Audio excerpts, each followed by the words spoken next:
Thank you for that nice welcome. So I get to give the exciting report about the victory of the Boston School Bus Drivers Union. When I heard they were holding an election, is it okay? No. When I heard that there was an election for the executive board and that the 4 fired union leaders were running and along with the revolutionary slate from Team Solidarity, I thought, of course they're going to win. It was so clear. I mean, on one side, there they are on one side. They've been fiercely fighting relentlessly fighting for the members for decades, winning extraordinary contracts and benefits. And on the other side were their opponents who were doing the bidding of Veolia, which is the union anti-union busting, the union busting personification of evil. But of course, justice doesn't always prevail.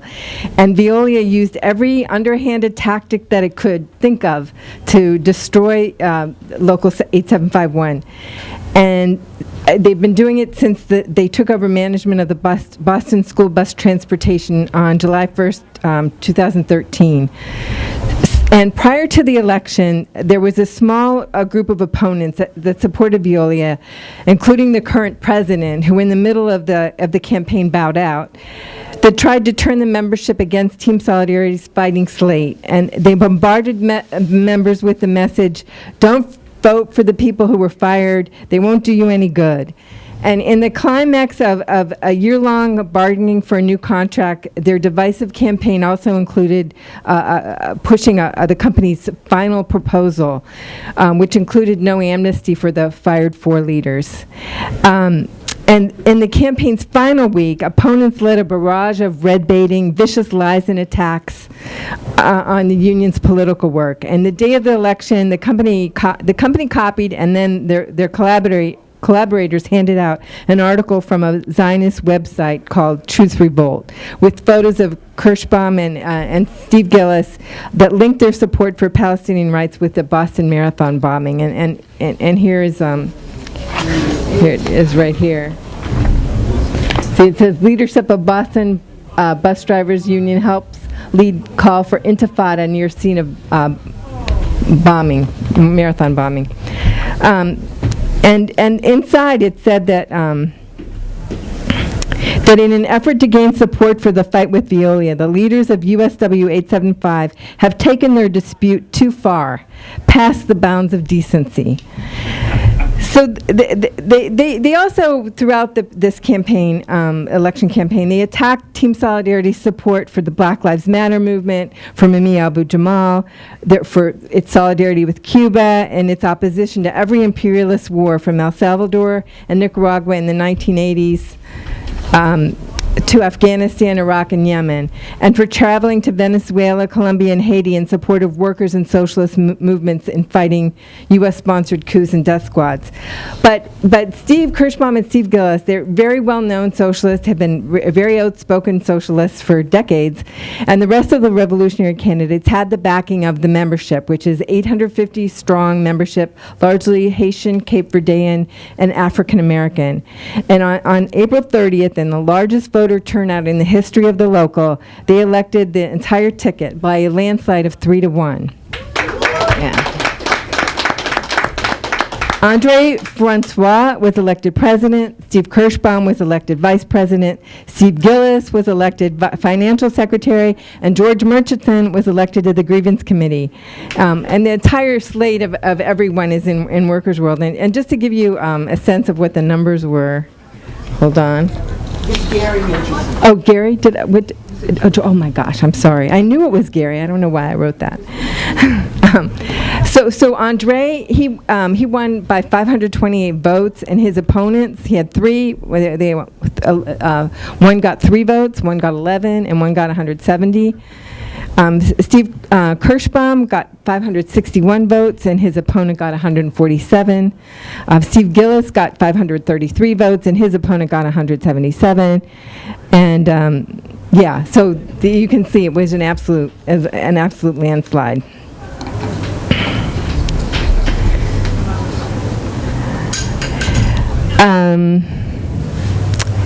So everyone knows the history. The four were fired in November 2013 after the company ordered and the police department enforced a lockout that came at the request that came after the local had gone to the union that morning and requested an emergency meeting.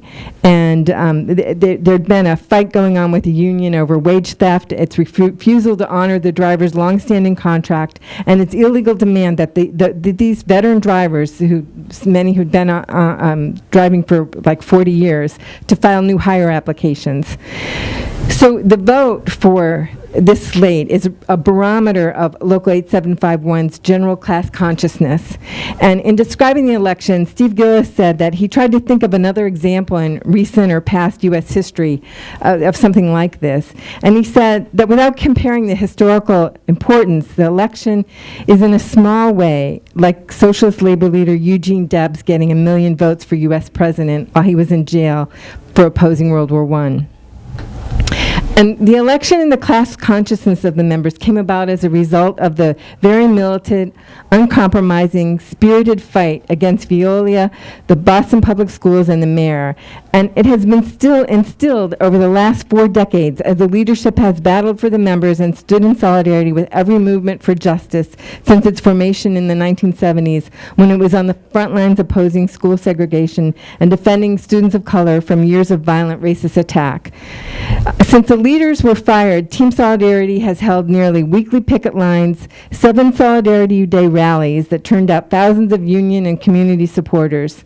And after a rally last June, the day the union's contract expired, there was a briefing in the driver's break room, and Veolia managers and the Boston Police Department concocted frame-up felony charges against Steve Kirschbaum, including breaking and entering, trespassing, assault and battery with a dangerous weapon.